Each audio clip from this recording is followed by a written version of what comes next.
Vážení přátelé, zdraví vás Robin Hronek a dneska tady máme takové video, které bude na mém kanále, protože Batradis nemá vlastní kanál a podíváme se na video recenzi Ubuntu 12.24, která byla na tento počítač, čili můj počítač, nainstalována pomocí programu Vuby, což je instalátor Ubuntu pro Windows.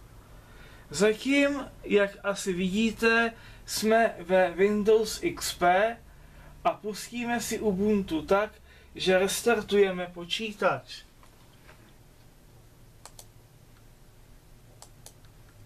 Takže dáme restartovat počítač.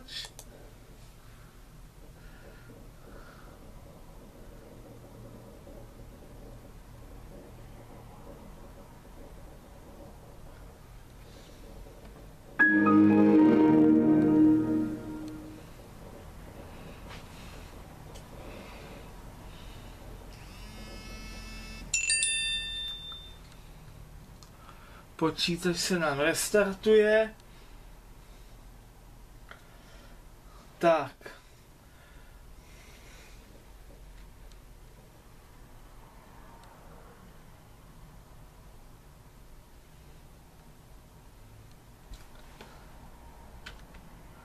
Jak vidíte, Ubuntu, respektive Vuby, vytvoří Dual Boot, čili menu výběru operačního systému, který chceme spustit, ale koukám, že tady se nám omylem pouští plný chod Ubuntu,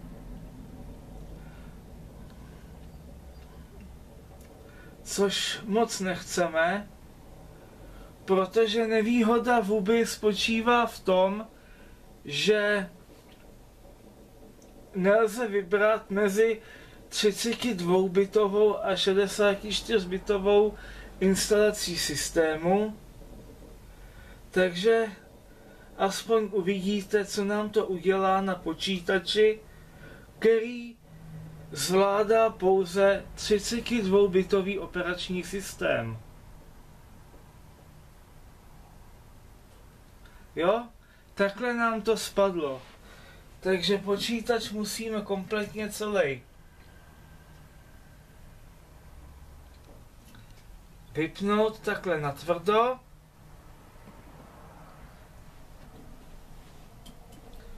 Zase ho zapnout a jakmile se nám to nastartuje,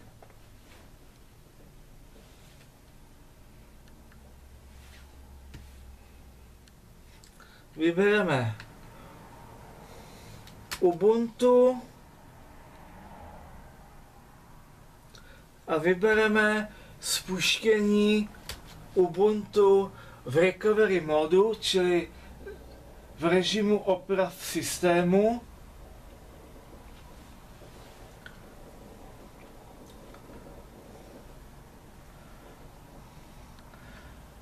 Což je takovejhle program, ve kterém můžeme opravovat systém a čistit ho.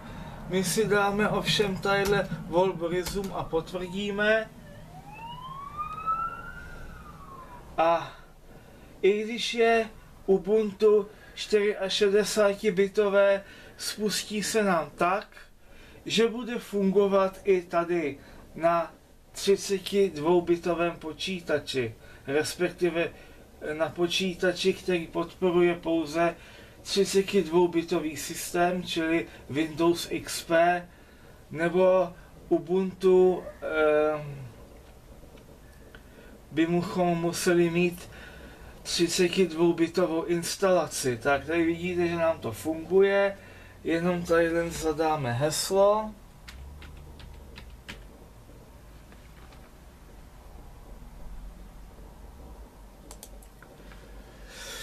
No a v tomto stavu již se koukáme na Ubuntu. Ubuntu si ukazujeme z toho důvodu, že v rámci projektu Robin Help bychom chtěli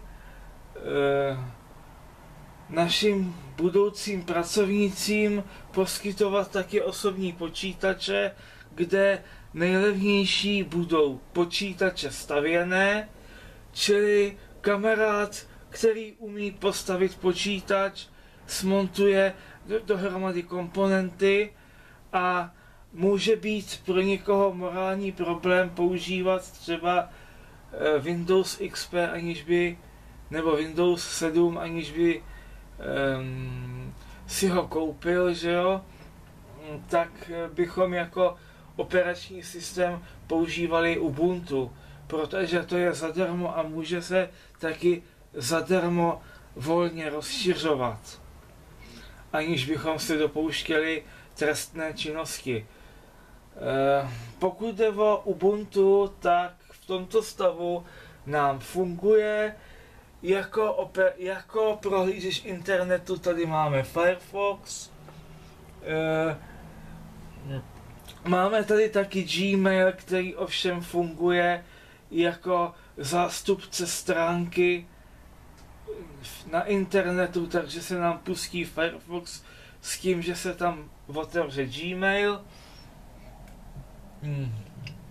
Na to tam ale po prvotní instalaci nemáme. Jinak na základní kancelářskou práci tady máme LibreOffice Writer pro psaní dokumentů, což je ekvivalent pro Microsoft Word. Pokud je potřeba pracovat s tabulkami a grafy a statistikami a účetnictvím, tak k tomu tady máme LibreOffice Calc, což je ekvivalent pro Microsoft Excel, a namísto Microsoft PowerPointu je tady Impress, neboli LibreOffice Impress, na dělání a práci s prezentacemi. Všechno nám tu funguje i se zvukem. Dokonce tady máme i Skype. Ovšem v mém případě funguje bez použití webové kamery, protože proto nejsou ovladače. Zároveň toto video doplňuje textovou recenzi na blogu Batradis.cz, kde jsem napsal psanou recenzi Ubuntu 12.04 a zároveň jste viděli i chybu, na kterou si musíte dávat pozor, pokud budete Ubuntu zkoušet tak, že ho budete ve Windowsech instalovat přes WUBI, protože na počítači, jako mám třeba já, s procesorem AMD Sempron IE 1250, 1 GB operační paměti a zvukovou kartou, grafickou kartou a síťovou kartou integrovanou přímo na desce, takže fyzicky je ve skříni pouze základní deska, optická mechanika a pevný disk. Jinak všechno jinak běhá velice dobře, ale v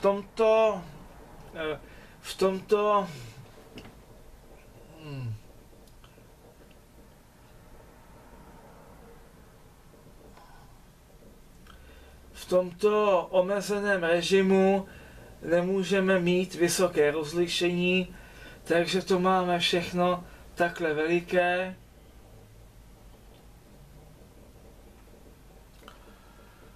Jenom si počkáme na spuštění Firefoxu, z nějakého důvodu nám to trvá díl. Ale pokud se zrovna nic nenatáčí, jako žádné video,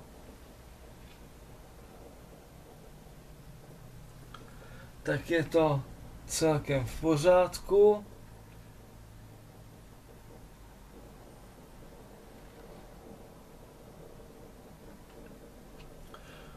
Možná budou i další videa, ve kterých bychom se podívali, jak rychle to funguje, což se zrovna nějak nedaří, takže se omlouvám, ale jako taková ukázka, a už se nám to udělalo, Ubuntu 12.04 Unity, to bude stačit. Takže se ještě v rychlosti podíváme, jak vypadá Mozilla Firefox. Ta vypadá takhle. Jediné, co tady nemáme jako samostatnou aplikaci, je tady klient pro disk Google neboli Google Drive.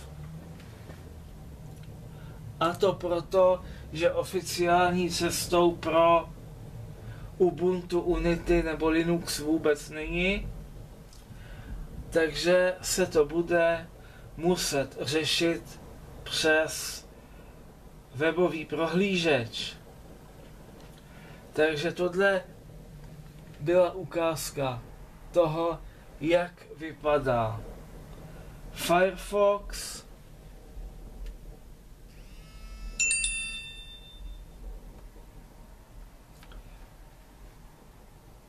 Jinak OpenOffice neboli LibreOffice Writer na psaní dokumentů ve verzi 3. Uvidíme za chvilku.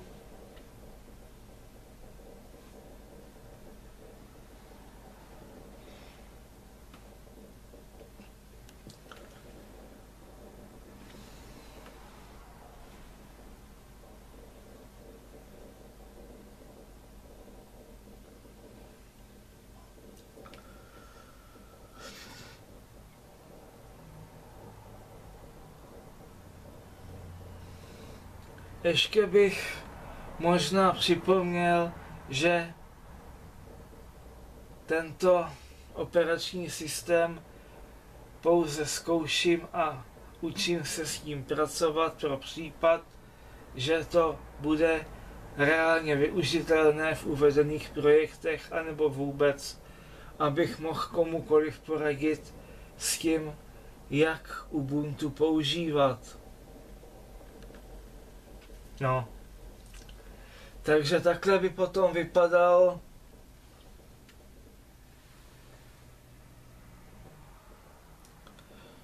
LibreOffice Writer.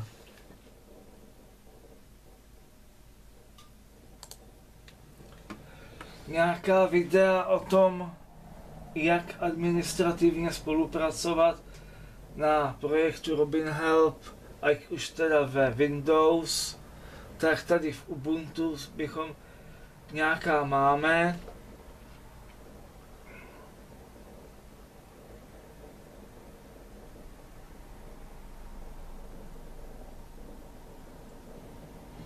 Ale pokud jde o Ubuntu, tak bych nějaká natočil za předpokladu, že to bude chodit nějakým lepším způsobem. Takže